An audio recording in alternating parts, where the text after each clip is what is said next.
वासुदेवाय। ओम नमो भगवते वासुदेवाय। ओम नमो भगवते वासुदेवाय। हरे कृष्णा। सभी भक्तों को मेरा दंडवत प्रणाम। और हम पढ़ रहे हैं श्रीमद् भागवतम।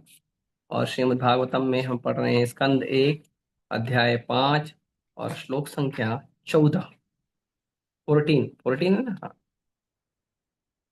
हाँ।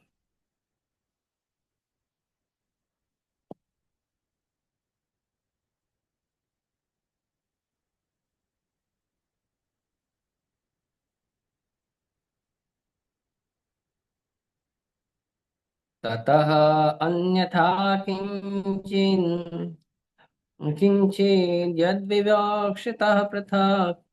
ततः अन्यथा किञ्चन यद्विवक्षतः पृथक् दृशतात् कृतरूपनामभिः। न करहि चित् क्वापि च दुःस्थितामति लभेत वाताहत न इव आस्पदम्। ततः अन्यथा किंचन यत विवक्षितः पृथक् दृशतादकृतरूपनामभिः। न कर्हि चित्त्वापि च दुःस्थितामति लभेत वाताहतनैरुपास्पदम्। ततोऽन्यथा किंचिन यद्विवक्षितः पृथक् दृशा पृथक् दृशतात् कृतरूपनामभिः। न करहि चित् क्वापि च दुःस्थितामति लभेत वाताहतनोरिवास्पदम्। चलिए पढ़िए, कौन पढ़े?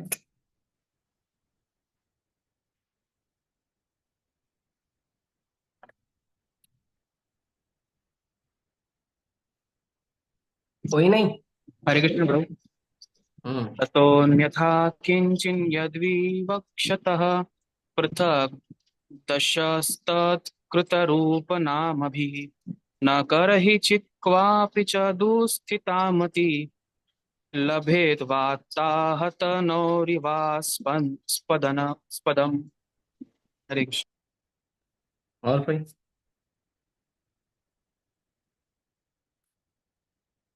ओके। शब्दार्थ अनुवाद और तात्पर्य कृष्ण कुमार मूर्ति अभय चरणामिंद भक्ति वेदांत स्वामी शिल प्रोपा जी के द्वारा शिल प्रोपा की जय। ततः उससे, अन्यथा पृथक, किंचन कुछ, यत जो भी, विवक्षितः वर्णन करने के लिए इच्छुक, पृथक अलग से, दृशः दृष्टि, तत्कृपा उसकी प्रतिक्रिया, रूप रूप, नाम भी नामों से, न करहि चेत कभी नहीं,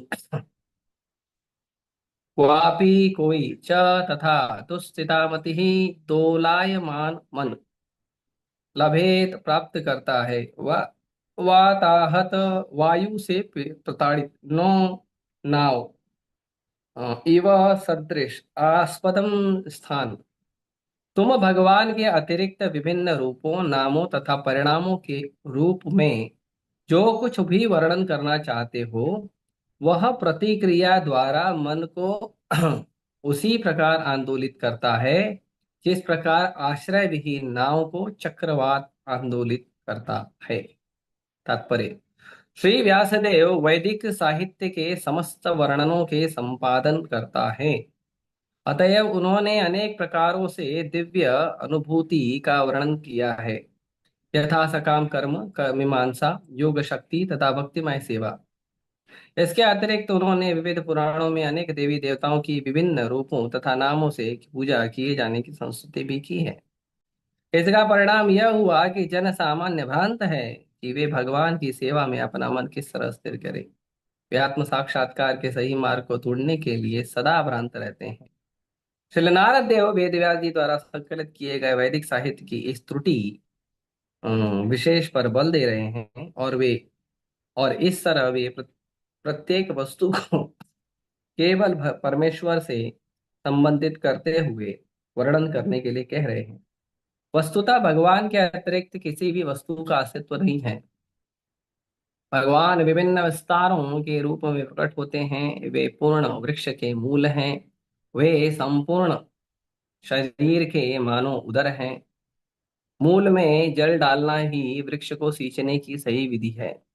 इसी तरह ठीक इसी तरह पूरे शरीर को शक्ति प्रदान करने के लिए उदर को भोजन प्रदान करना है। इसलिए श्री व्यासदेव जी को चाहिए था कि भागवत पुराण के अतिरिक्त अन्य किसी पुराण का संकलन न करें, क्योंकि उसमें रंच मात्र विचलन से आत्म साक्षात्कार में बड़ा उपद्रव हो सकता है। यदि रंच मात्र विचलन से ऐसा उपद्रव हो सकता है, तो परम सत्य भगवान से पृथक विचारों की जानबूझकर किए गए विस्तार के विषय में क्या कहा जाए। देवताओं की पूजा का सबसे बड़ा दोष यह है कि इसमें सर्वेश्वरवाद, बहु देवतावाद का जन्म होता है, जिसकी परिणति अनेक धार्मिक संप्रदायों की उत्पत्ति में होती है, जो भागवत के उन सिद्धांतों की उन्नति के लिए घातक है, जो दिव्य प्रेमा भक्ति द्वारा भगवान के नित्य संबंध में आत्म साक्षात्कार के लिए सही दिशा का निर्देश करने वाला है। इस प्रसंग में चक्रवात से विचलित नाव का उदाहरण उपयुक्त है। बहुदेवतावादी का विचलित मन उद्देश्य के स्थिर न होने के कारण कभी भी आत्म साक्षात्कार की पूर्णता को प्राप्त नहीं कर पाता। ओम ज्ञानतिमिरन्धस्य ज्ञानाञ्जनशलाकया चक्षुरुन्मिलितं येन तस्मै श्रीगुरुवे नमः। श्रीचैतन्यमनोभीष्टं स्थापितं येन भूतले स्वयं रूप कदा मह्यं ददाति स्वपदान्तिकम्। वन्देऽहं श्रीगुरोः श्रीयुतापदकमलं श्रीगुरून् वैष्णवांश श्रीरूपं साग्रजातं सगणरघुनाथान्वितं तं सजीवं साद्वैतं सावधूतं परिजनसहितं कृष्णचैतन्यदेवं श्रीराधाकृष्णपादान् सगणललिता श्रीविशाखान्वितांश नमो विष्णुपादाय कृष्णपृष्ठाय भूतले श्रीमते भक्तिवेदान्त स्वामिनिति नामिने। नमस्ते सारस्वते देवे गौरवाणी प्रचारिणे निर्विशेष शून्यवादी पाश्चात्य देशदानि। नमो विष्णुपादाय कृष्णपृष्ठाय भूतले श्रीमते भक्ति सिद्धांत सरस्वती इति नामिने। श्रीवार्षभानवी देवी दयिताय प्राप्तये कृष्ण संबंध विज्ञान दायिने प्रभवे नमः। माधुर्योज्जल प्रेमाढ्य श्रीरूपानुग भक्तिदा श्री गौर करुणाशक्ति विग्रहाय नमस्ते। नमस्ते गौरवाणी श्रीमूर्तये दीनतारिणे रूपानुग विरुद्धाप सिद्धांत हारिणे। नमो गौरकिशोराय साक्षात् वैराग्यमूर्तये विप्रलम्बरसाम्बोधे पादाम्बुजाय ते नमः। नमो भक्तिविनोदाय सच्चिदानन्दनामिने गौरशक्तिस्वरूपाय रूपानुगवराय ते। गौराविर्भावो मे स्वं निर्दिष्टा सज्जन प्रिय वैष्णव सार्वभौम श्रीजगन्नाथाय ते नमः। वाञ्छाकल्पतरुभ्यश्च कृपा सिन्धुभ्य एव च पतितानां पावनेभ्यो वैष्णवेभ्यो नमो नमः। नमो महावदन्याय कृष्णप्रेमपदाय ते कृष्णाय कृष्णचैतन्य नाम्ने गौरतुषे नमः। पंचतत्वात्मकं कृष्णं भक्तरूपस्वरूपकं भक्तावतारं भक्ताख्यं नमामि भक्तशक्तिकं। हे कृष्ण करुणा सिन्धु दीनबन्धु जगत्पते गोपेश गोपिकान्त राधाकान्त नमस्तुते। जयतां सुतरूपं गोमं मन्दमतिर्गति मत्सर्वस्य पादां भुजो राधा मदनमोहन। दिव्यद्वृन्दारण्यकल्पद्रुमादः श्रीमद्रत्नागा सिंहासनस्थौ श्रीमद्राधाशीलगोविन्ददेव प्रेष्ठालय विषयो मानुस्मरामि। श्रीमान् रसरसारं विवं श्रीवट्टकृतकर्षणवेणुस्वरगोपी गोपीनाथाय श्रीयस्सुनः। सप्तकाञ्चन गौराङ्गी राधे वृन्दावनेश्वरी वृषभानुसुते देवी प्रणमामि हरिप्रिये। जय श्री कृष्ण चैतन्य प्रभु नित्यानंद श्री अद्वैत गदाधर शिवासादि गौरभक्तवृंद। हरे कृष्ण कृष्ण कृष्ण हरे हरे हरे राम राम। हरे कृष्णा। सभी भक्तों को मेरा प्रणाम स्वीकार करिए।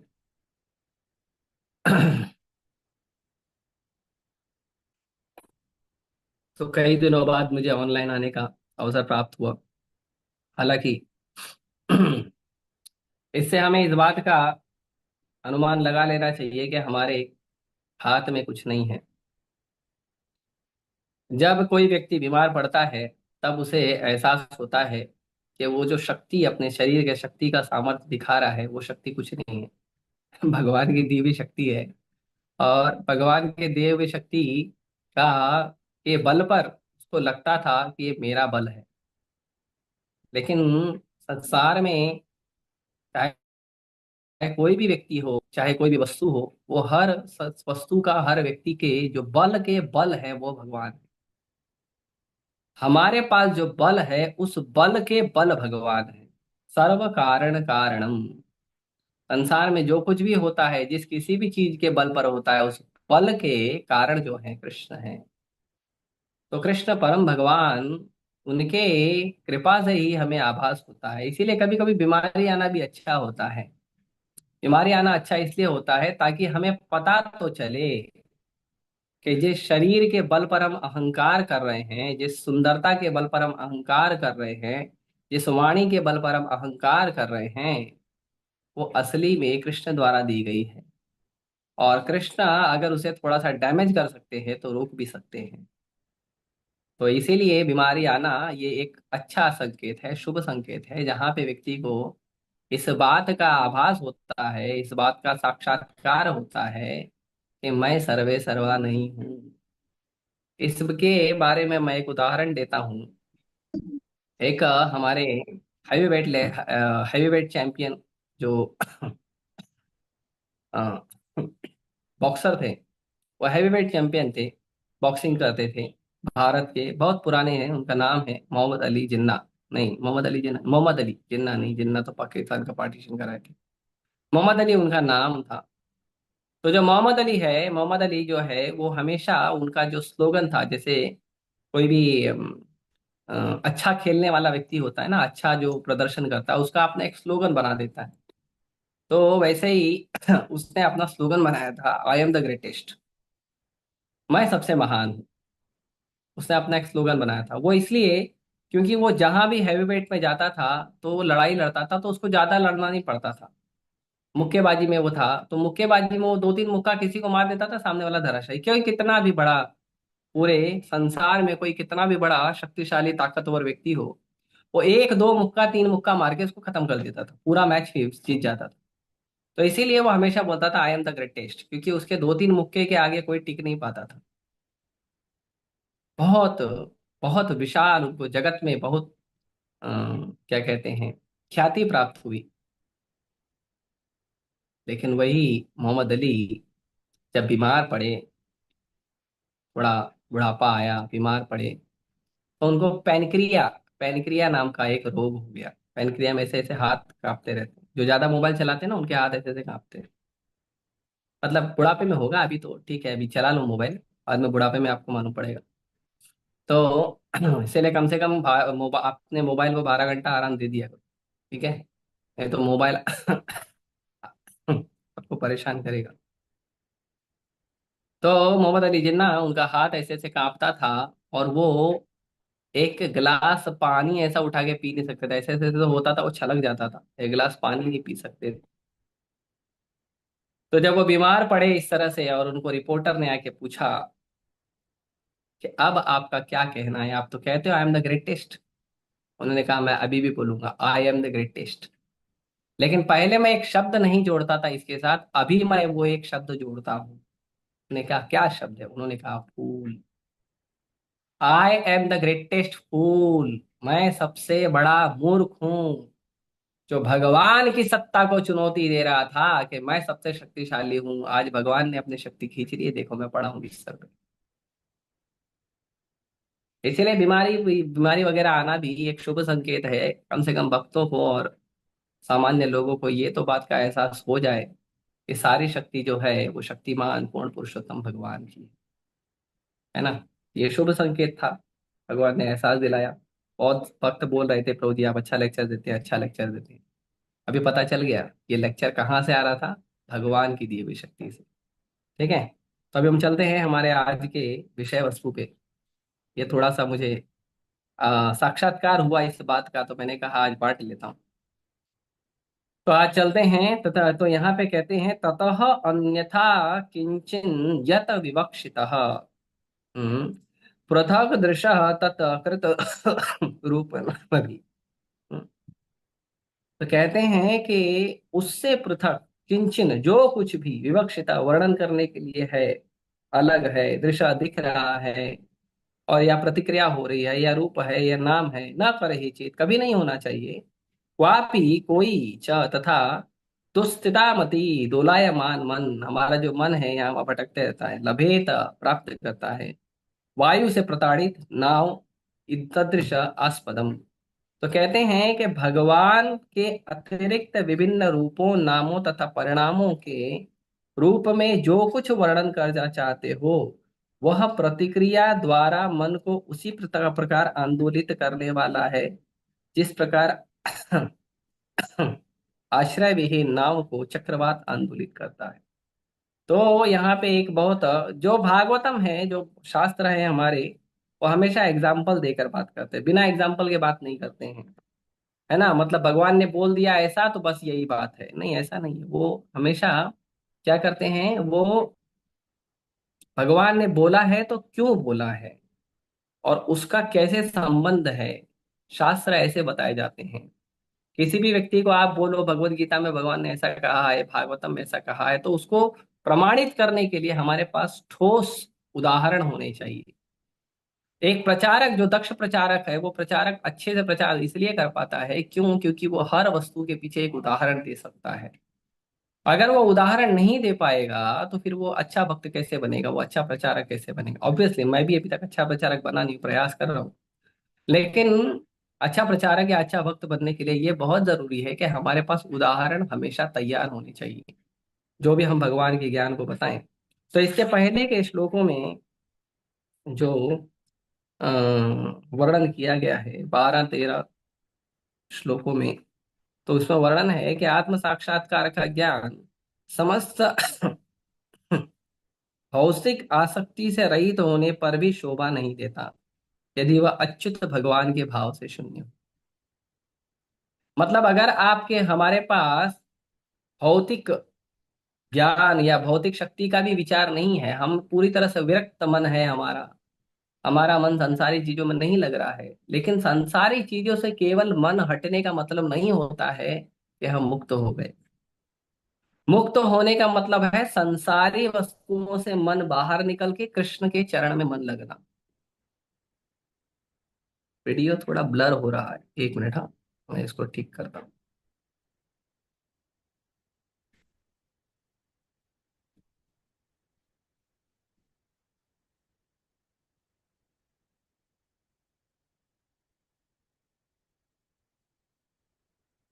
ठीक है, अभी ठीक से आएगा। हरे कृष्णा। वीडियो रुक गया। हे। हरे कृष्ण, अभी आ रहा है? हाँ, अभी ठीक से आ रहा होगा। तो तो जो भी वस्तु भगवान, जो भी ये संसार में लोग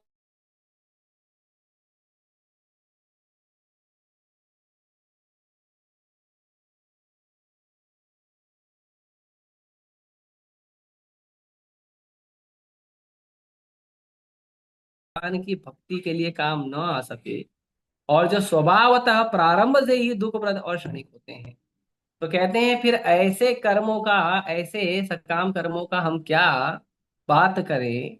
मतलब अगर कोई व्यक्ति भक्ति भी कर रहा है, संसार से विरक्ति भी ले रहा है, और उसमें कृष्ण नहीं है, तो उसका कोई फायदा नहीं।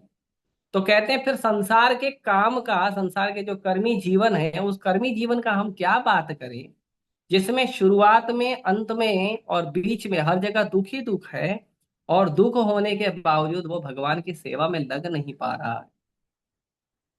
भगवान की सेवा में, एक तो हमारा जो हम कर्म करते हैं बिना भक्ति के, वो भगवान की सेवा में लगता नहीं है। दूसरा, उसके शुरू में, मध्य में और अंत में हमें कष्ट मिलता है। तो फिर ऐसे कर्मों को करने का क्या फायदा? हाँ, क्योंकि कहते हैं अगर मान लो कोई व्यक्ति को सांसारिक लालसाओं से, काम क्रोध लोभ मोह मद मत्सर से अगर उसको मुक्ति मिल भी गई, लेकिन अगर उसके जीवन में कृष्ण भक्ति नहीं आया है, तो उसका जीवन बेकार है।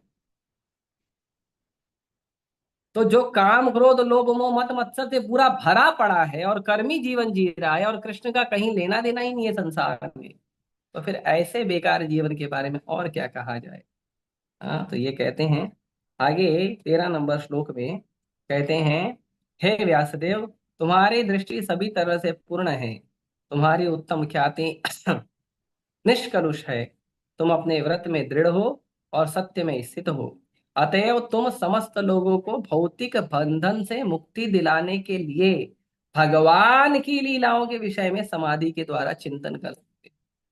तो व्यास देव जी को कह रहे हैं कि तुम ये जो तुमने कर्म मीमांसा का बात किया, तुमने ब्रह्म का बात किया, तुमने त्याग और वैराग का बात किया, ये सारा बात तुम्हारा ठीक है, लेकिन इससे लोगों को कोई फायदा नहीं होगा।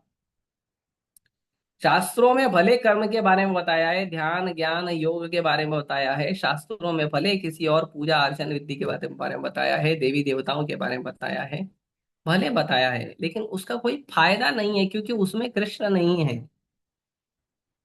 जहां कृष्ण है, जहां कृष्ण की लीलाओं का गुणगान का चिंतन होता है, वहीं लोगों को फायदा होगा, वहीं लोगों का मन जो है वो पवित्र होगा, वहीं लोगों का हृदय शुद्ध होना शुरू होगा। और जहां ये सब नहीं है वहां नहीं होगा। इसीलिए जो गुरु हैं व्यास देव जी के, वो उनको समझा रहे हैं कि व्यास देव जी, आप सब कुछ करने में समर्थ हो, इसीलिए अभी आप भगवान के चरण कमल पे चिंतन करो, भगवान के गुण रूप लीला का माधुरी का चिंतन करो और उसको लिखो। बाकी जितना भी चीज तुमने लिखा है, कर्म ज्ञान ध्यान योग मीमांसा, अलग अलग पूजा पद्धति, अलग अलग अर्चन पद्धति, जितना भी लिखा है ना, अब उसका कोई वैल्यू नहीं है। क्यों? क्योंकि लोग ऑलरेडी पहले से ही लोग कामातुर होके संसार में अलग अलग बंधन में पड़े हुए हैं। और तुम अगर उनको लाइसेंस दे दोगे कि अच्छी बात है, वेदों में वर्णन है कामातुर होने का, वेदों में वर्णन है अपने काम क्रोध लोभ मोह मद मत्सर के साथ मिलकर जीवन जीने का, तो फिर लोग तो भगवान की तरफ देखेंगे भी नहीं। इसीलिए अभी आप वो सब जो लिखे हो वो ठीक है, वो अच्छी बात है, लेकिन उससे किसी को संतुष्टि नहीं मिलेगी, उससे किसी को फायदा नहीं मिलेगा। अगर तुम्हें कुछ करना है, लोगों को भला करना है, लोगों को फायदा देना है, तो व्यास देव जी आप केवल कृष्ण के बारे में वर्णन करिए, केवल कृष्ण के बारे में लोगों को प्रचार करिए। अगर आप केवल कृष्ण के बारे में प्रचार करते हैं, केवल कृष्ण के बारे में वर्णन करते हैं, तब जाके लोगों का जो मलिन हृदय है वो संतुष्ट होगा।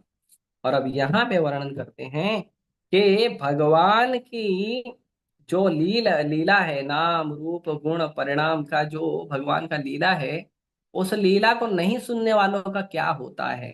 तो उसमें कह रहे हैं कि ये वैसे ही है कि जैसे आश्रय विहीन नाव है ना, समुन्द्र में जो नाव होती है, तो नाव के पास आश्रय होता है, नाव के पास जो नाव का अच्छा ड्राइवर होता है, और नाव के पास जो बहने वाली हवा है, कई बार नाव को जो हवा मिलती है वो अच्छी हवा मिलती है कि जिस मार्ग में नाव जा रही है उसी मार्ग में हवा लेके जाती है, कई बार लहर भी उसी मार्ग में चलती है।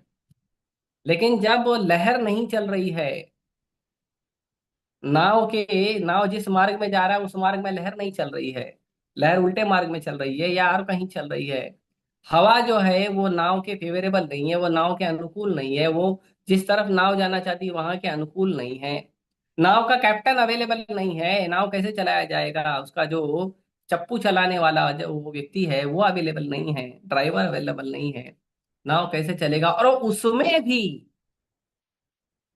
उसमें भी अगर चक्रवाती तूफान आ जाए, बीच समुद्र में नाव खड़ी है और वहां पे चक्रवाती तूफान आ जाए और नाव के पास कोई आश्रय ना हो, तो वो नाव का जैसा हालत होता है, वो हालत होता है उस व्यक्ति का, वो हालत होता है उस समाज का, वो हालत होता है उस देश का, वो हालत होता है उस संसार का, जो लोग भगवान कृष्ण के नाम रूप गुण लीला माधुर्य का चर्चा करते नहीं हैं, उनको सुनते नहीं।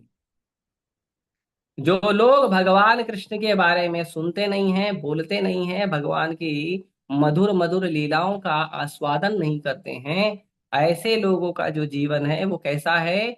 वो समुंदर के बीच बवंडर में चक्रवाती तूफान में फंसे हुए नाव के समान है। ये इस श्लोक का अनुवाद है। ये कौन कह रहा है? ये नारद मुनि कह रहे हैं। नारद मुनि जो सारे भक्ति के प्रचार करते हैं, नारद मुनि जो आचार्य है भक्ति के, वो नारद मुनि कह रहे हैं कि जो व्यक्ति भगवान के नाम रूप गुण लीला माधुर्य का आश्रय नहीं लिया है, नहीं सुनता है और नहीं कहता है, नहीं प्रचार करता है, वो व्यक्ति का जीवन कैसा है? वो व्यक्ति का जीवन बीच समुंदर के लहरों के बवंडर में फंसे हुए आश्रय विहीन नाव के को चक्रवाती तूफान में फंसे हुए परिस्थिति के समान है, जो कृष्ण के नाम का, रूप का, गुण का, लीला का आश्रय नहीं लेता है। उसका आश्रय ऐसा होता है, आश्रय विहीन जीवन होता है। कौन उसको देखने वाला है? उसको लगता है मेरे माँ बाप देख लेंगे। तो प्रहलाद महाराज कहते हैं, प्रभु, लोगों को कभी कभी गर्व होता है कि मेरे माँ बाप जो है ना, वो मेरा बहुत अच्छा रक्षा कर लेंगे। लेकिन प्रभु, जब काल आता है तो हमने देखा है, माँ बाप भी अपना अनंत पैसा खर्चा करके भी बच्चे को बचा नहीं पाते हैं। बच्चों का सहारा है, बच्चे भी ऐसे ही। आजकल तो बच्चे संस्कार विहीन हो गए हैं। हाँ, तो बच्चे क्या रक्षा करेंगे? बच्चे आप खुद का रक्षा कर ले, बड़ी बात है। बच्चे रक्षा नहीं कर सकते हैं। ज्ञान रक्षा, कौन सा ज्ञान रक्षा करेगा तुम्हारा? वो ज्ञान जो ज्ञान के अंदर कृष्ण की चर्चा का कोई विषय ही नहीं है। वो ज्ञान जिस ज्ञान में ज्ञान के पिता, ज्ञान को जानने वाले भगवान का वर्णन नहीं किया गया है, वो ज्ञान आश्रय देगा। पैसा रुपया आश्रय देगा। पैसा रुपया हमें संभालेगा। पैसा रुपया तो, लक्ष्मी तो चंचल है। आज तुम्हारी है, कल किसी और की, परसों किसी और की हो जाएगी। क्योंकि लक्ष्मी तुम्हारी कभी है ही नहीं, कभी थी ही नहीं। लक्ष्मी तो चंचल है, आती है और चले जाती है। अपना रास्ता बनाना उसको आता है। अगर तुमने ईमानदारी से, प्रेम से कमाया है तो घर में कम झगड़ा होगा, कम लड़ाई होगा। घर में कम बीमारी होगा। अ, घर में कम कोर्ट का चक्कर होगा। लेकिन अगर तुमने बेईमानी से कमाया है तो घर में कोर्ट का चक्कर ज्यादा होगा, घर में लड़ाई झगड़ा ज्यादा होगा, घर में बीमारी ज्यादा होगी। तो ये चीज देखना चाहिए। तो धन किसी को बचा सकता है? नहीं, धन नहीं बचा। सुंदर रूप किसी को बचा सकता है? नहीं, सुंदर रूप भी नहीं बचा सकता है। शक्तिशाली बल बचा सकता है? शक्तिशाली बल भी नहीं बचा सकता। कोई नहीं आश्रय दे सकता है। जिसको कृष्ण ने आश्रय नहीं दिया है, जिसको भगवान की लीलाओं का, कथाओं का, भक्ति का आश्रय नहीं प्राप्त हुआ है, उस व्यक्ति को संसार में दूसरा कोई आश्रय ले लेगा, वो उसके लिए धोखादायक है। वो उसके लिए धोखा है। बहुत ही सुंदर आकर्षित धोखा है। वो जाएगा तो जरूर, लेकिन उसमें फंस जाएगा। पता है, हाथी जो है ना, हाथी बहुत शक्तिशाली प्राणी होता है, बहुत शक्तिशाली प्राणी होता है। लेकिन हाथी को भी लोग क्या करते हैं? हाथी को भी लोग सर्कस में नचवा लेते हैं। शेर भी बहुत खूंखार प्राणी होता है, लेकिन शेर को भी सर्कस में नचवा लेते हैं। क्यों ये सब होता है? क्योंकि उनकी जो कमजोरी है, उस कमजोरी का फायदा उठाकर जो शिकारी है वो उनको फंसा लेता है। वैसे ही संसार में जिसने भगवान कृष्ण का आश्रय नहीं लिया है और अपने काम, क्रोध, लोभ, मोह, मद मत्सर के अनुसार अपना जीवन जी रहा है, और उसको ये भ्रम है कि मेरा पैसा, मेरे माँ बाप, मेरा भाई बहन, मेरे बच्चे, मेरे रिश्तेदार, मेरे दोस्त यार, हाँ, मेरे पति पत्नी मुझे बचा लेंगे, मेरा नेता मुझे बचा लेगा। तो ये बहुत उनके लिए सुंदर धोखा है। बहुत सुंदर धोखा है कि वो उस धोखे के मद में रहेगा, और माया द्वारा जो बिछाया गया काम, क्रोध, लोभ, मोह, मद मत्सर का जाल है, वो उसमें फंसेगा और फिर माया के सर्कस में नाचेगा। क्योंकि आश्रय विहीन है। जैसे दो दो प्रकार के कुत्ते होते हैं। दो प्रकार के कुत्ते होते हैं। एक कुत्ते होते हैं जो सड़क के कुत्ते होते हैं, जिनका कोई आश्रय नहीं होता है। वो सड़क पर घूमते रहते हैं, यहाँ वहां घूम घूम के रोटी खाते हैं, कहीं पे रोटी खाते हैं, कहीं पे टट्टी करते हैं, कहीं पे सड़क पे सो जाते हैं। बारिश, ठंडी, गर्मी, धूप सब उनको बर्दाश्त करना पड़ता है। वो सड़क के कुत्ते होते हैं, आश्रय विहीन कुत्ते होते हैं। और कुछ कुत्ते होते हैं जिनको मालिक पालता है और उनके गले में पट्टा डाल देता है।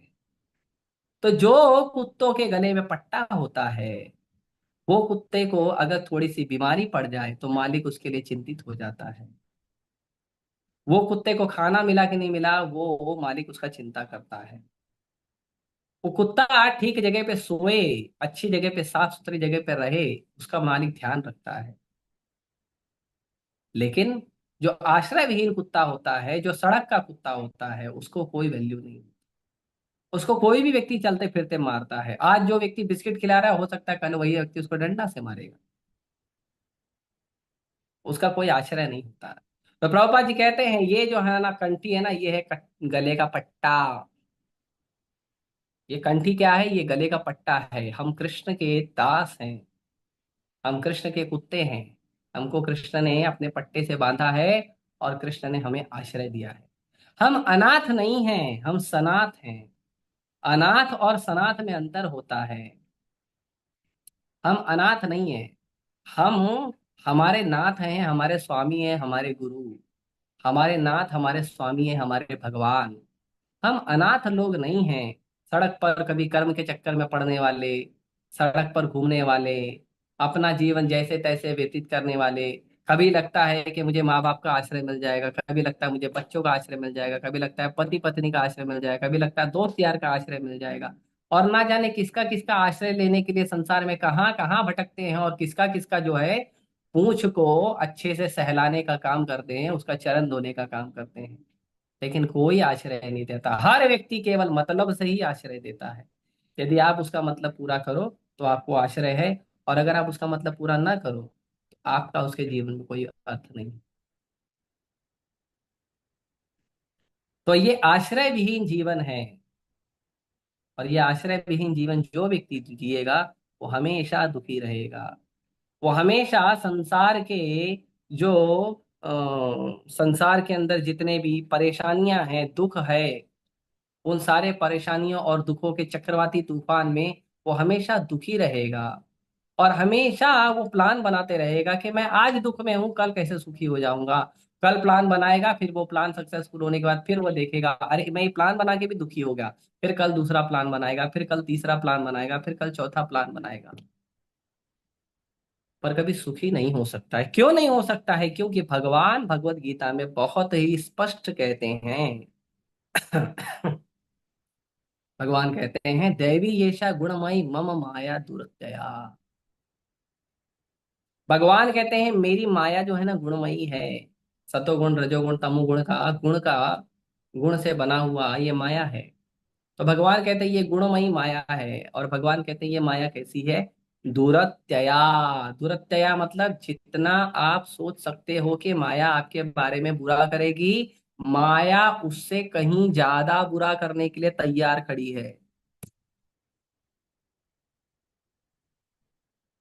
कहीं ज्यादा। इसके लिए यदि हम कोई भी कार्य करते हैं, मैं हमेशा कहता हूं कोई भी कार्य करो उस कार्य का उद्देश्य पहले पता करो। बिना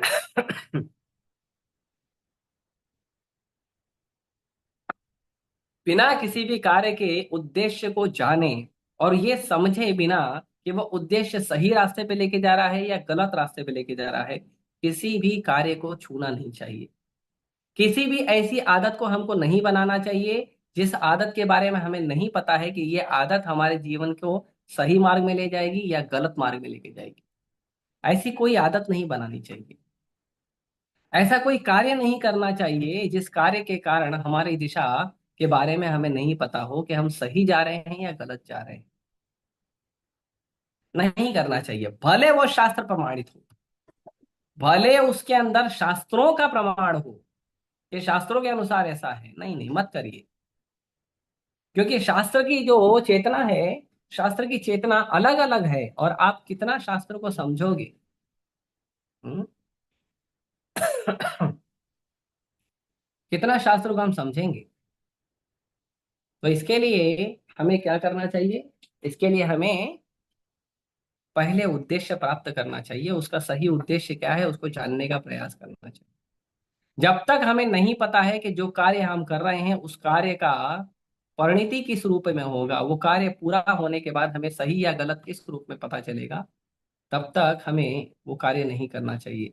कई बार लोग कहते हैं कि ये वस्तु वो वस्तु, ये चीज वो चीज जो है वेदों में दी गई है।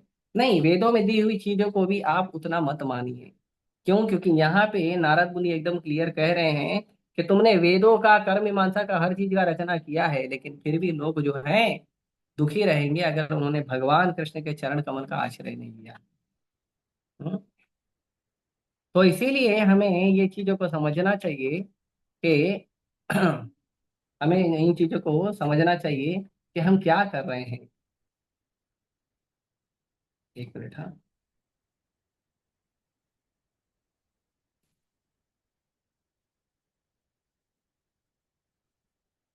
अगर हम इस बात को नहीं समझेंगे,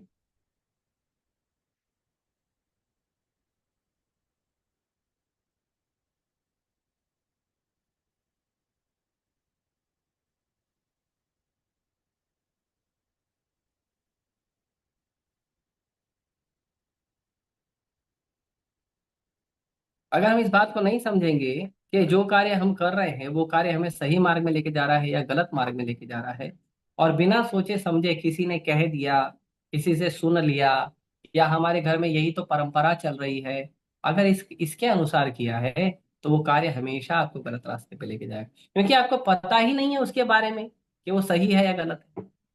सही है क्यों? मेरे माँ बाप करते थे, मेरे दादा दादी करते थे, मेरे नाना नानी करते थे, मेरे काका काकी करते थे, मेरे मामा मामी करते थे, इसलिए वो सही है? नहीं। समाज का हर व्यक्ति जो है दोषों से भरा हुआ है, वो कोई भी कार्य कर रहा है तो उसमें कोई ना कोई गुण, कोई ना कोई दोष जरूर है, तो उसको हमको पहचानना चाहिए। इसीलिए भागवतम भागवतम का भागवतम का वर्णन है, भागवतम इस बारे में बताता है, तर्को प्रतिष्ठो श्रुतयो विभिन्ना, तर्को प्रतिष्ठो श्रुतयो विभिन्ना, नासाव ऋषिर्यस्य मतम न भिन्ना, धर्मम सुतत्वम निहितम गुहाय महाजनो येन गता पंथा। तो कहते हैं तर्को अप्रतिष्ठो श्रुतयो विभिन्ना, कि जो शास्त्रों को पढ़ के कोई बोलेगा नहीं वेद में बताया गया है ये चीज, तो कहते हैं नहीं नहीं, वेद को पढ़ने के बाद भी क्या होता है, तर्को अप्रतिष्ठो श्रुतयो विभिन्ना, जो श्रुति है, जो वेद है, उसको भी बहुत सारे लोग सुन के पढ़ के क्या करते हैं, अलग अलग तर्क करते हैं। तो अलग अलग तर्क करते हैं मतलब सबका मत अलग होगा, सबका विचार अलग होगा, सबका अंडरस्टैंडिंग अलग अलग होगा, हर व्यक्ति अपने बुद्धि के अनुसार, अपने प्रकृति के गुणों के अनुसार सोचेगा। जैसे एक उदाहरण है कि एक बगीचे में अगर एक फूल खिला है, बहुत सुंदर गुलाब का फूल खिला है, अब वो सुंदर सा गुलाब का फूल है, वो सुंदर से गुलाब के फूल को अगर कोई मधु देखेगा, जो मधुमक्खी होती है, अगर वो देखेगी तो वो क्या समझेगी?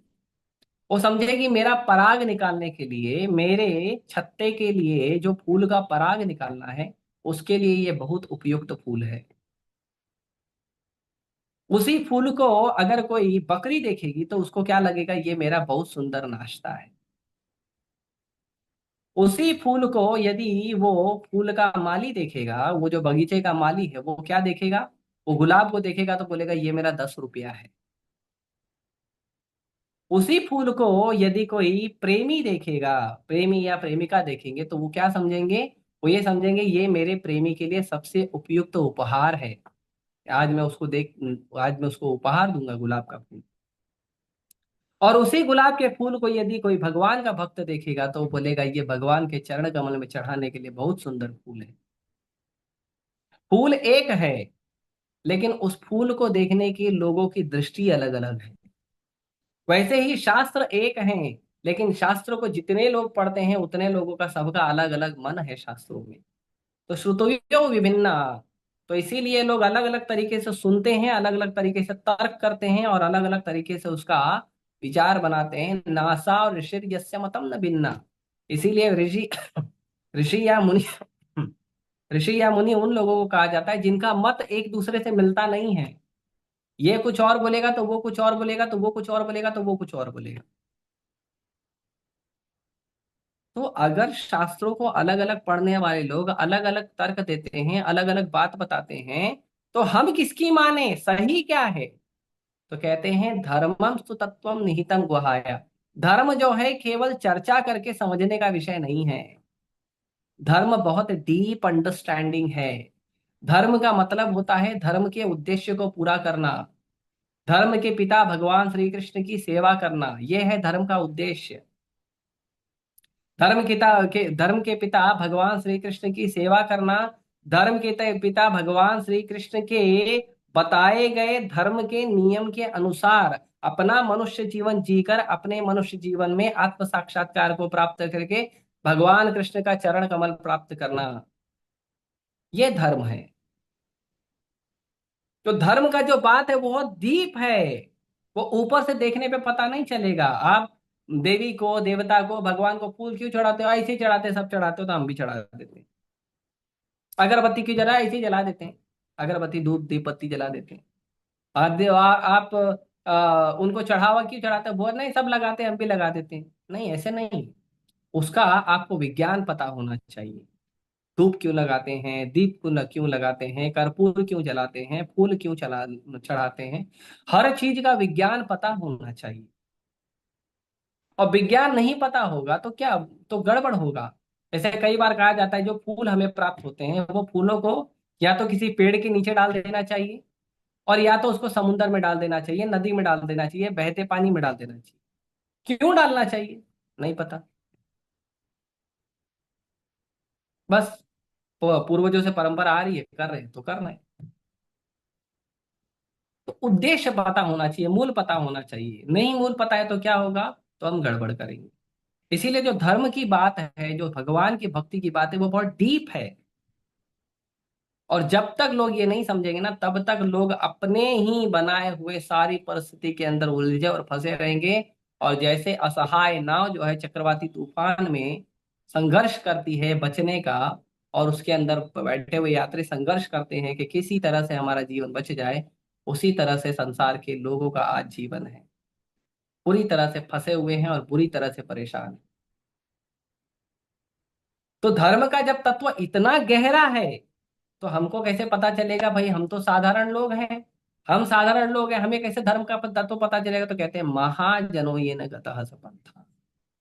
भगवान के जो शुद्ध भक्त हैं, जो भक्ति के अधिकारी हैं, उनके चरण कमल को अनुगमन करिए। उन्होंने जो शास्त्रों की व्याख्या की है, उस शास्त्रों की व्याख्या के अनुसार जीवन जियो।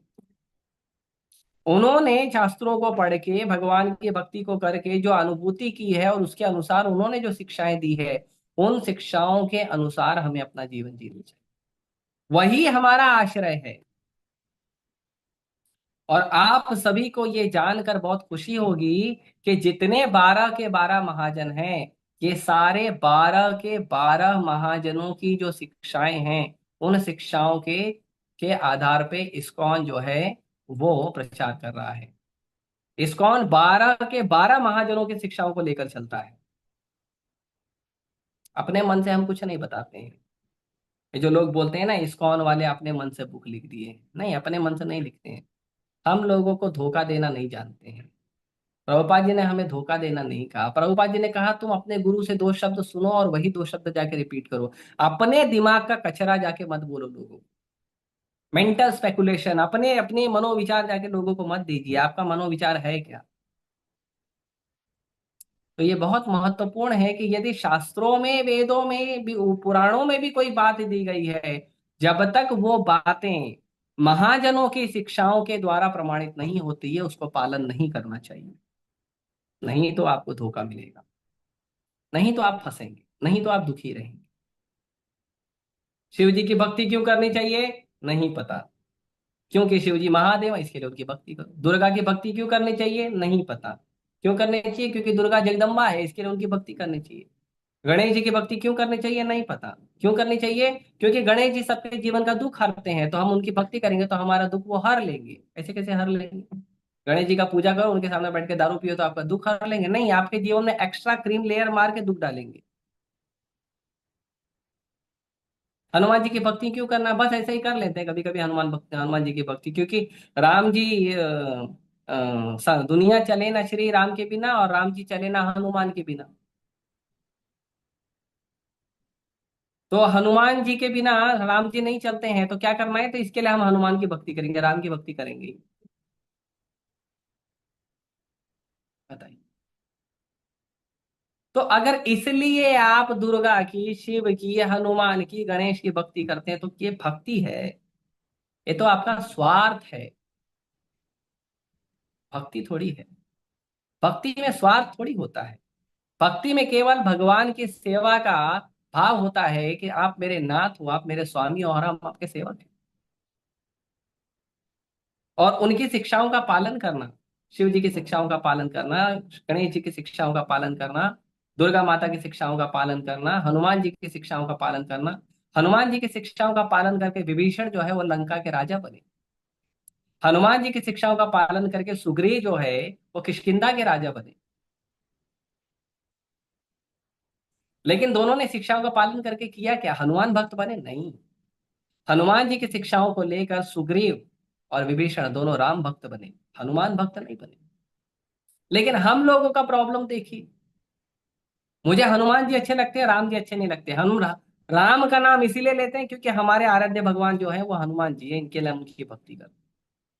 तो हनुमान जी ही आश्रय नहीं देंगे। हाँ, आप जिस देवी देवता का भक्ति कर रहे हैं, आप उस देवी देवता के स्वामी को ही ठुकरा दे रहे हो। तो वो देवी देवता बोलेगा, भाई तुम तो मेरे आश्रय स्थल भगवान को ठुकरा दिए हो, मैं तुमको कैसे आश्रय दूं? इसीलिए देवी देवताओं का भक्ति करना बड़ा ही दुखमय होता है, कष्टप्रद होता है। और बहुत हजारों नियम होते हैं, सारे नियम पालन करो तब जाके आपको कुछ फल मिलता है, वो भी 100% कंप्लीट होगा, उसके अंदर कोई कमी नहीं रहेगी। तो अब कलयुग का आदमी 100% पूरा करेगा कैसे? गणेश जी को लेके आ गए घर में, गणेश जी की पूजा कर रहे हैं, और गणेश जी ने गीता लिखा, उसको कभी पढ़ते ही नहीं। बताओ गणेश जी को कैसे अच्छा लगेगा? मतलब मैं घर में आया हूँ, मेरी लिखी हुई गीता इसके घर में इस्कॉन वालों ने पहुंचाया है, और ये लोग गीता पढ़ते ही नहीं है। अरे राइटर मैं हूँ, मेरी बुक पढ़ते नहीं है ये लोग। बताइए कैसे अच्छा लगेगा? हम्म। तो हमें समझना चाहिए कि जो देवी देवताओं की हम भक्ति कर रहे हैं, कम से कम उनकी तो शिक्षाओं का पालन करें।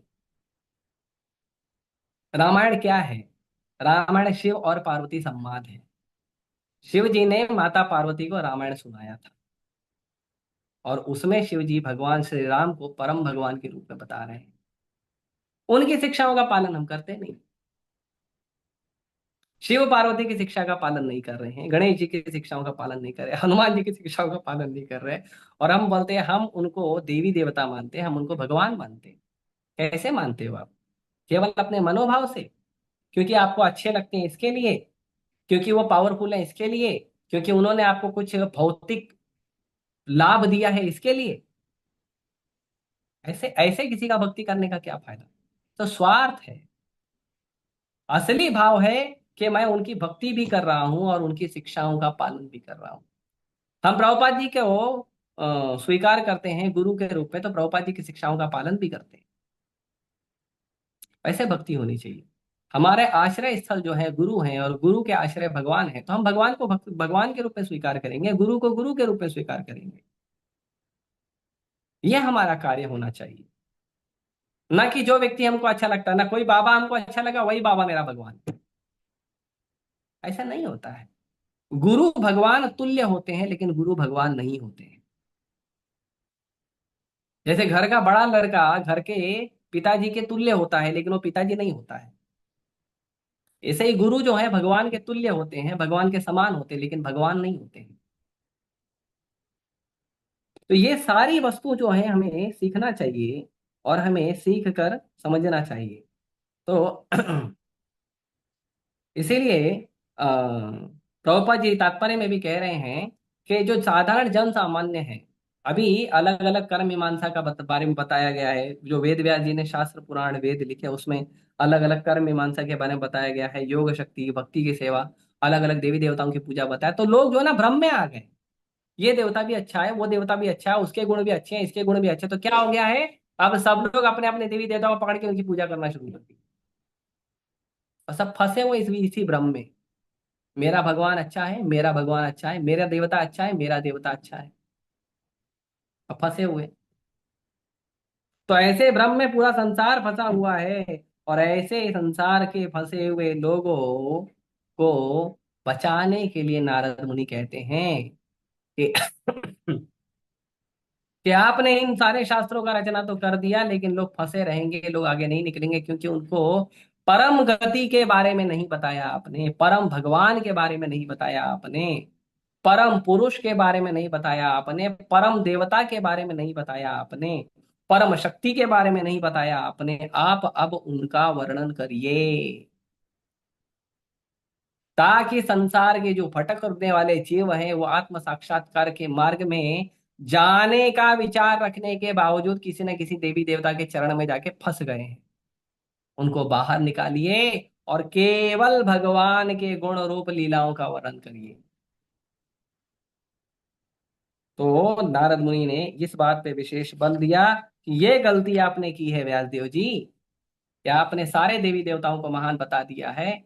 और सारे देवी देवताओं को महान बताने के कारण जो लोग अलग अलग शास्त्र पढ़ रहे हैं वो किसी न किसी देवी या देवता के पास जाके अपना भक्ति कर रहे हैं। जो उनका बहुमूल्य भक्ति और पूजा अर्चना का जो विधि है, जो भगवान कृष्ण के लिए है, जिनके वो अंश हैं, जो भगवान कृष्ण के, उस भगवान कृष्ण के लिए जो भक्ति बनी है, वो जाके लोग अलग अलग देवी देवताओं को दे रहे हैं। तो ये गलती आपने की है व्यासदेव जी, इसको सुधारिए। और अब केवल आप एक ऐसा शास्त्र लिखिए, एक ऐसा पुराण लिखिए, जिस शास्त्र और जिस पुराण के बल पर लोग केवल और एकमात्र भगवान कृष्ण की भक्ति करेंगे। नहीं तो उनका उद्धार नहीं होगा। तो उसके लिए वो दो उदाहरण जो मैं हमेशा देता हूं, प्रभुपाद जी ने यहाँ दिया है, कि जैसे वृक्ष के मूल को सींचने से पूरे पूरे वृक्ष को जल मिल जाता है। वृक्ष के जड़ में, झाड़ के जो पेड़ है, पेड़ के जड़ में जल डालोगे तो पूरे पेड़ को, शाखा को, तने को, पत्तियों को, सबको मिल जाता है। जिस प्रकार पेट में भोजन डालने से पूरे शरीर को भोजन मिल जाता है, उसी प्रकार भगवान कृष्ण की सेवा करने से सारे मानवतावादी सेवा, सारे देवी देवताओं का सेवा, सारे माता पिता भाई बंधु गुरु सबका सेवा हो जाता है। अलग से किसी का सेवा करने की आवश्यकता नहीं है। हाँ, क्योंकि हमारा उनसे संबंध है, इसके लिए ड्यूटी पूरा करिए। माँ बाप से संबंध है, उनकी ड्यूटी करिए। पुत्रों से, बच्चों से संबंध है, उनके लिए ड्यूटी करिए। पति है, पत्नी है, उनकी ड्यूटी करिए। मित्र है, बंधु है, उनकी ड्यूटी करिए। लेकिन केवल ड्यूटी तक रखिए। पूजा का अधिकार केवल कृष्ण का है। भक्ति का अधिकार केवल कृष्ण का है। भक्ति तो केवल कृष्ण की होनी चाहिए। तो इस बात के ऊपर बहुत बड़ा बल दिया है नारद मुनि ने यहाँ पे। और इसीलिए कहा है, इसीलिए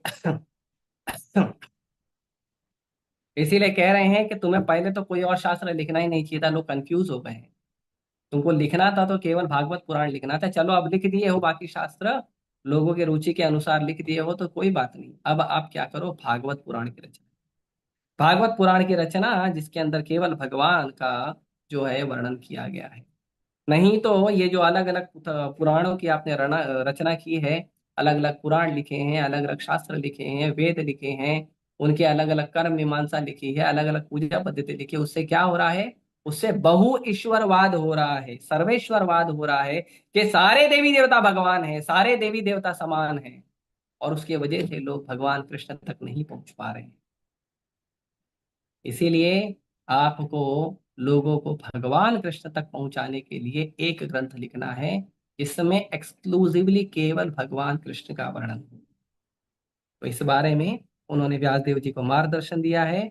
और उन्होंने कहा है कि अगर कोई व्यक्ति ऐसा नहीं करता है, अगर कोई व्यक्ति भगवान कृष्ण का नाम रूप गुण लीला का वर्णन नहीं करता है, नहीं सुनता है, नहीं प्रचार करता है, तो वो व्यक्ति उसी नाव की तरह है, जैसे कोई बड़ी सी नाव हो, समुंदर के बीच में, समुंदर के बवंडर में, चक्रवाती तूफान में, बिना अपने ड्राइवर के, बिना अपने कैप्टन के, बिना अपने चप्पू चलाने वाले के वहां फंस गई है। और वहां से निकलना उसके लिए बहुत मुश्किल है। उसी तरह संसार के चक्र से बाहर निकलना, संसार के ये जो चक्रवात है, कर्म का जो चक्रवात है, संसार का अलग अलग योनियों का, अलग अलग शरीर का जो चक्रवात है, उससे बाहर निकलना सभी के लिए असंभव है। और लोग उसमें पड़े रहकर थपेड़े खाएंगे, सुख दुख सहेंगे, और अनंत जन्मों तक यहीं पड़े रहेंगे, यहीं रोएंगे, यहीं जिएंगे, यहीं मरेंगे। उससे बाहर निकलने का एकमात्र रास्ता है, वो है श्रीमद् भागवत सुनना और श्रीमद् भागवत के बारे में कहना। वो है श्रीमद् भागवत का प्रचार करना, भगवान के नाम गुण रूप लीला का प्रचार करना। तो ये यहाँ पे इस श्लोक के द्वारा व्यासदेव जी और नारद मुनि जो है बहुत सुंदर वर्णन करते हैं। इसके बाद अगले श्लोकों में नारद मुनि यहाँ पे यहाँ तक कहते हैं कि सामान्य लोगों में भोग करने की प्रवृत्ति होती है, और तुमने धर्म के नाम पे उन्हें वैसा करने के लिए प्रोत्साहित किया है। सामान्य लोग चाहते हैं कि वो भोग विलास में लगे रहें, और तुमने धर्म के नाम पे उनको भोग विलास में फंसा दिया है। यह अत्यंत घृणित तथा अत्यंत अनुचित कार्य है। चूंकि वे लोग तुम्हारे उपदेशों के अनुसार मार्गदर्शन प्राप्त करते हैं, अतः वह ऐसे कार्यों को धर्म के नाम पे ग्रहण करेंगे और निषेधों की परवाह नहीं करेंगे। तो ऐसे काम को लोग धर्म के अनुसार करेंगे और धर्म के अंदर दिए गई जो मनाही है उसका ध्यान नहीं देंगे, और गलत काम करेंगे, अपराध करेंगे, पाप करेंगे और फंस जाएंगे। तो इसीलिए उन्होंने व्यासदेव जी को समझाया है। अभी अगला श्लोक जो भी भक्त बताएंगे उनसे आप अच्छे से मधुर वाणी में सुन लीजिएगा। हरे कृष्ण। मैं यहीं पे रोकता हूँ। किसी भक्त का कोई प्रश्न है, विचार है तो पूछ सकते हैं।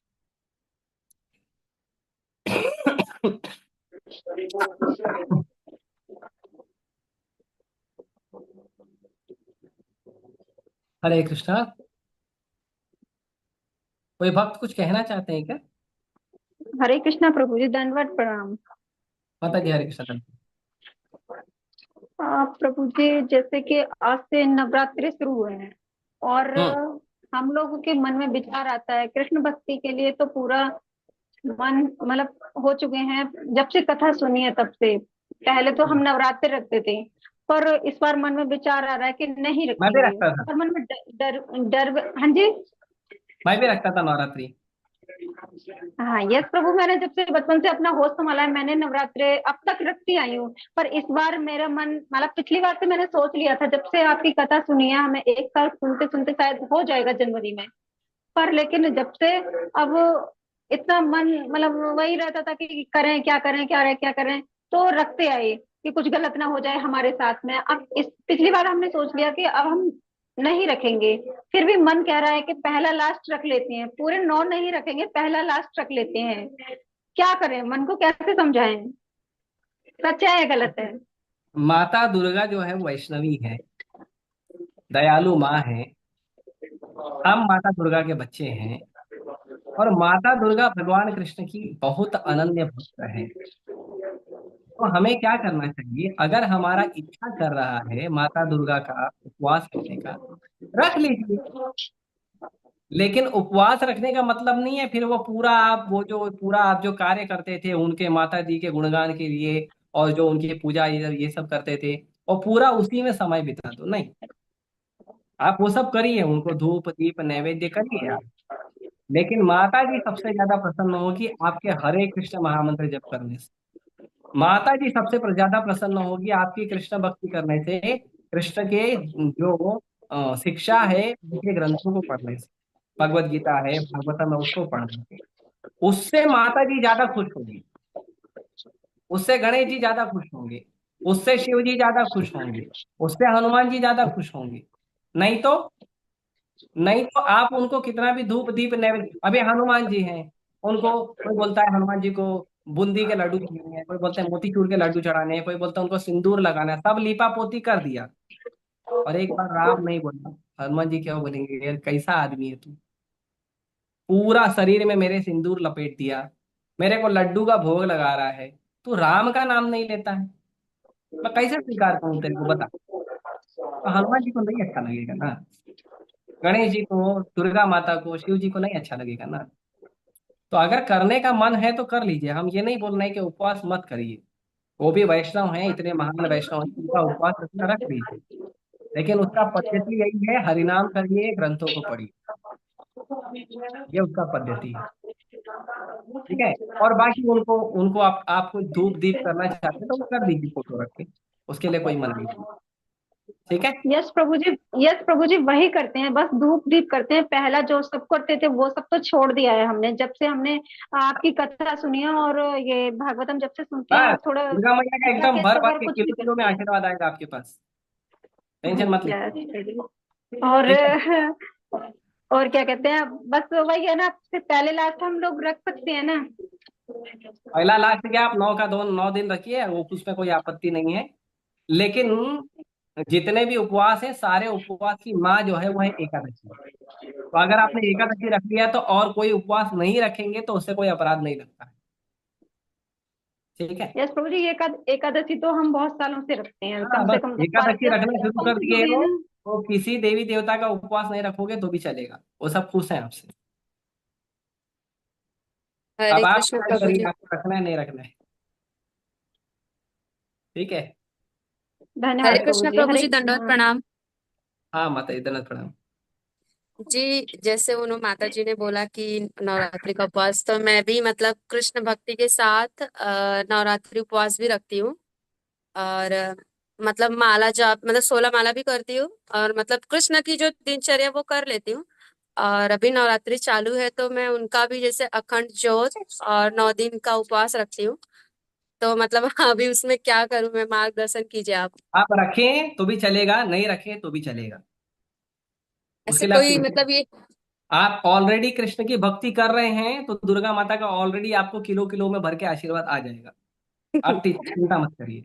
और आप ये सोचो कि मैं नहीं रखूंगी तो अपराध होगा, कोई अपराध नहीं होगा, दुर्गा माता आपको और ज्यादा कृपा करेगी, चिंता मत करिए। तो जी आप मतलब रखें मैं। या नहीं, आप रखें या नहीं रखें उससे कोई आपत्ति नहीं है और कुछ गलत भी नहीं है। जी, तो मैं कंटिन्यू मतलब करूँ ना, जैसे उनका।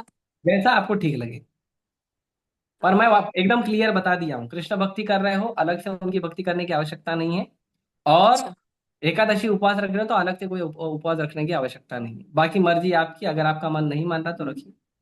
जी, मन तो नहीं मान रहा है क्योंकि मन थोड़ा। को मन के चरण में लगाओ पहले, फिर मानेगा। जी जी। ठीक है। ओके। जी प्रभु जी, लेकिन जैसे मुझे विधि कुछ ऐसे पता नहीं है, मैं मतलब अखंड ज्योत की क्या विधि है, क्या करना है क्या नहीं, तो वो मुझे थोड़ा बता देंगे तो अच्छा रहेगा।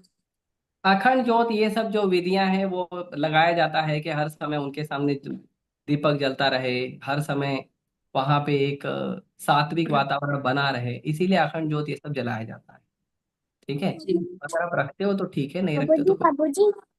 और सप्तशती जो है, सप्तशती पाठ जो वो पढ़ना चाहिए ना। दुर्गा सप्तशती। जी, दुर्गा जैसा। आप अच्छा भगवत अच्छा। गीता पढ़िए, भागवतम पढ़िए, उसमें आ जाएगा, अलग से पढ़ने की आवश्यकता नहीं है। वही समय आप भगवत और भागवत में लगाइए। अच्छा अच्छा, ठीक है प्रभु जी। यस। ठीक है, ओके। हरे कृष्णा, दंडवत प्रणाम। छोटा सा बालक हरे कृष्णा बोल रहा था। जी जी, बोलिए, हरे कृष्णा बोलो। हरे कृष्णा प्रभु जी, दंडवत प्रणाम। हैं? प्रभु जी बोलो, प्रभु जी दंडवत प्रणाम। दंडवत हरे प्रणाम। हरे कृष्णा दंडवत प्रणाम। और कोई भक्त?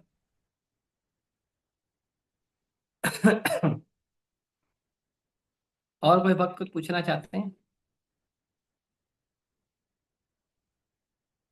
ठीक है, आप सभी का बहुत बहुत धन्यवाद। ग्रंथराज श्रीमद् भागवतम की जय, श्रील प्रभुपाद की जय। हरे कृष्ण।